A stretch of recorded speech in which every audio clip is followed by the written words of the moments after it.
In a classroom of students with diverse levels, Becky Pursley uses a workshop approach to meet individual needs and provide broad choice for learning. Remember your scholastic newspapers? You've got one today. I'm Becky Pursley. I teach first grade at Barton Hills Elementary School in Austin, Texas. I'm going to show you something else good newspaper readers do. They read the headline. The students here at Barton Hills come to school with a high readiness level. A lot of them left kindergarten reading, and they came to me already as readers. Winter is coming to Alaska, right. Alaska will be cold and snowy. How did you know that? That's not a word, is it? All it is B-R-R-R-R. How did you know to say it exactly right, though? Because that was right, burr. Sound.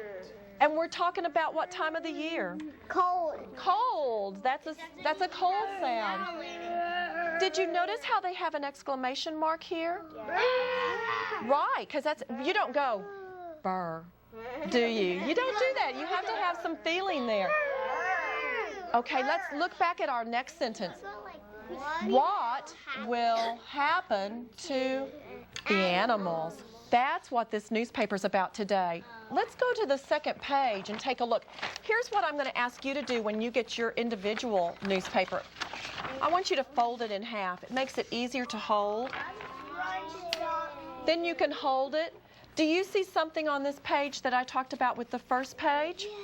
Do you see a picture? A grizzly bear. A picture, and you read the label, Chris, grizzly bear. And do you see a headline? Yeah. Yes. I'm going to give you a moment.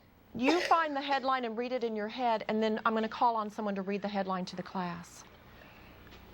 In my classroom, I have children who are at the emergent level, very beginning readers, all the way to children who are more toward the end of second grade level reader. They're definitely independent, more working on fluency and vocabulary.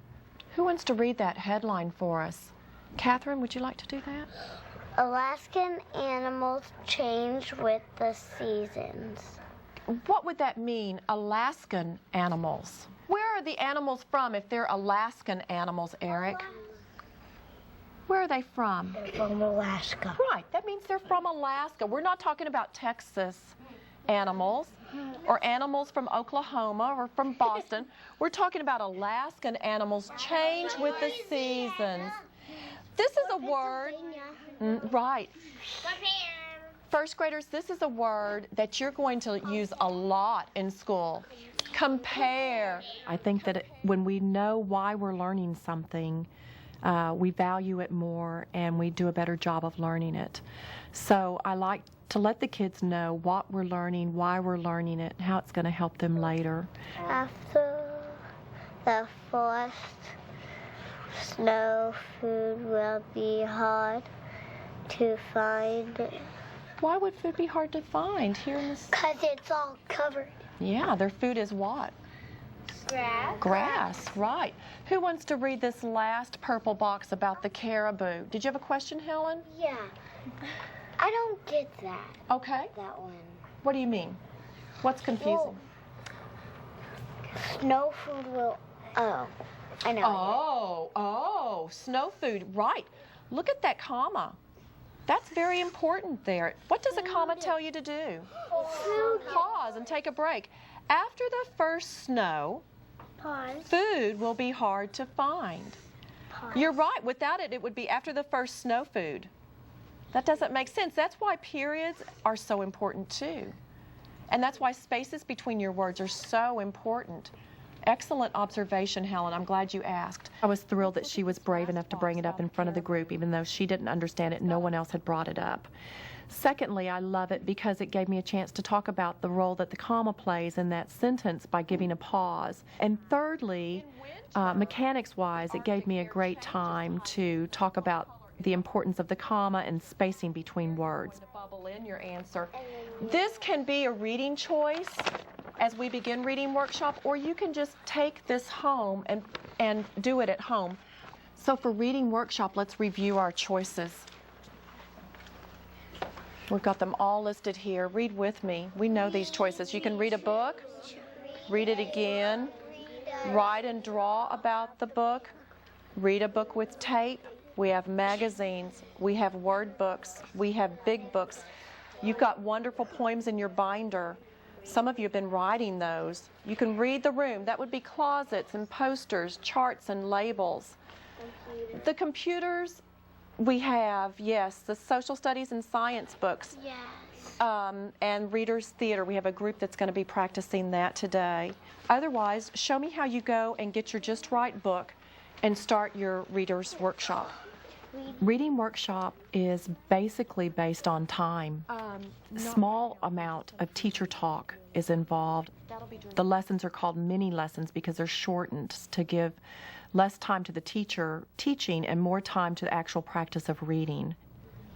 Choice is a big part of reading workshop so that the kids can have ownership in what they're reading. And response is a big part of a workshop approach. In other words, they're allowed to reflect on what they read, talk about it with others, share all those connections or predictions or wonderings with each other. Cooperation, empathy, not past the tree, up the tree. Follows Mr. Wonka's rules.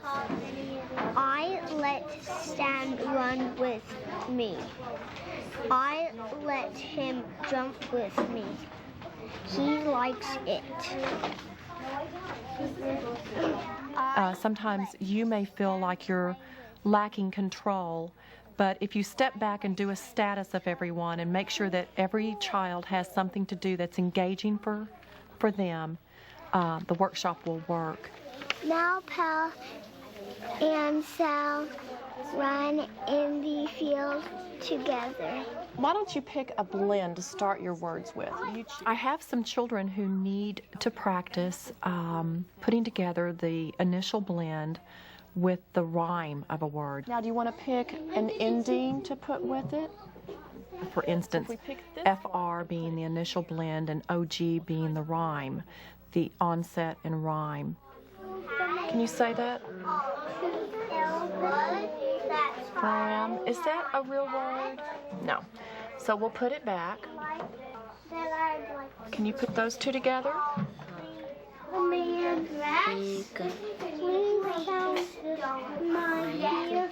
Is that a real word? No. You want to pick the third one and put it next to there?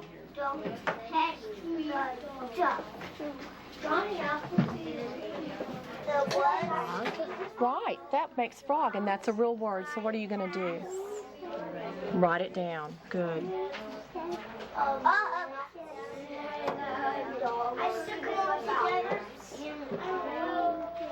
When you read, if you see the two consonants together, you might want to say them together and then see if there's an ending and just take them apart and put them together like you just did here. And you can take this pencil too, sweetie. You think this is bad, said Father. Wait until you see the living room. Catherine's turn. The point of Reader's Theater is to build fluency, intonation, and oral reading. Hal looked very proud of himself.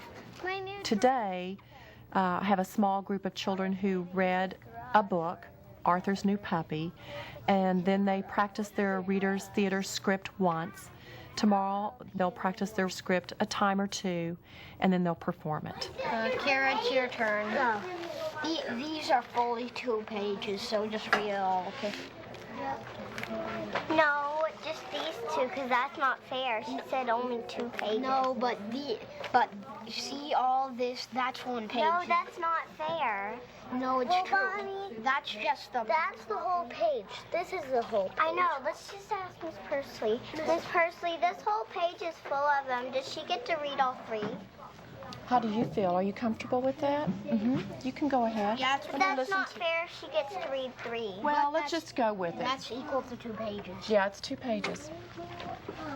At school of the time, we've seen a bustle about training how I'm going to teach him to do. The teacher is like an orchestra leader and an artist and a secretary and a mom all rolled up into one. I think we have to view the children as people, and they're people who are going to need certain skills in thinking and working, but also in interacting with each other. So we have to address all those skills. Like,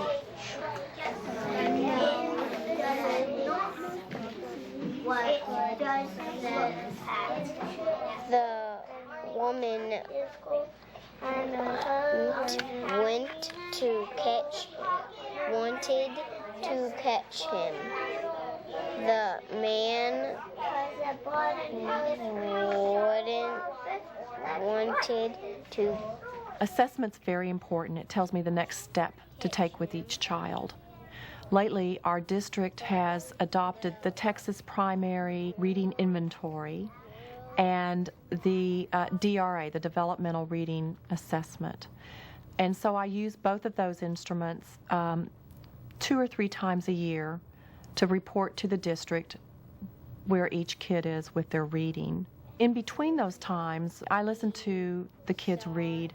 I try to listen to my more emergent or beginner readers almost daily. And I try to listen to my more independent readers at least weekly, if possible. Cried the man. Trent, cried is a good guess here because cried and this word both begin with C. But you know this from our word wall. No C. What's that word just there? A-L-L. The clue word on our wall is the word. It's under A. What's our clue word over there for A-L-L? All. All. So what would that be with the C there? Well, your hard C was better. Called Great. the man. I want something to eat. Helen, can you get Courtney and your book and her book and come to the carpet, please? Eric, can you get the book you're reading and come to the carpet with me, please? Let's just take your, we're going to talk about the books you're reading, so you join us, please.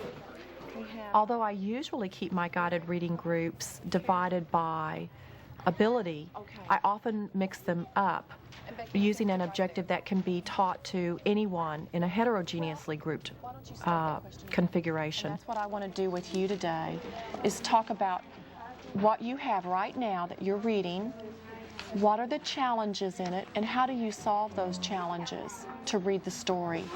Helen, can you begin by telling us, right now your books can be closed because Helen's going to talk. Is there a challenge in those words?